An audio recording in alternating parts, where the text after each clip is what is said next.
Eto. Nakita nyo hanggang doon sa dulo. Yan, yung buong yun, dulong yun. Yung buong rack and pinion assembly. Okay.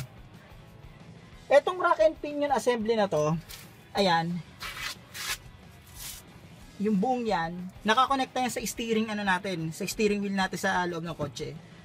So, eto, ang pagdadiagnose nito, ganito. Hahawakan siya, aalugin nyo rin, ganun. Pero, may ginagawa yung iba na isa manibela, gaganon-ganunin mo left and right kung umaalog. Para sa akin, okay yun. Pero eto, sa nangyari sa akin, pakinggan nyo muna to mga paps. Kumuha kayo ng lata, yan, lata.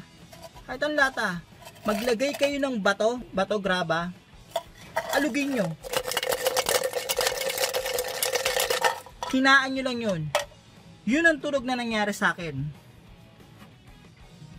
Every time na nadadaan ako, kahit konting rough road lang, hindi lubak konting rough road lang siya, konting gaspang lang ng kalsada, sa ilalim ng accelerator, may tumutunog na ganon.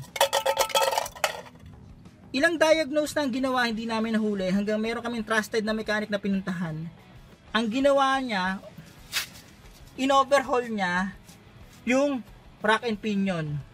Nung tinanggal nila yung rack and pinion ko, kinalas nila, in-replicate nila yung tunog, inalug namin, huling-huli na yun ang tunog.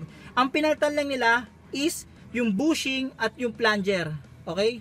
Papakita ko na lang sa diagram dito mga paps. Hindi ko mapakita dahil nandun yung banda yun.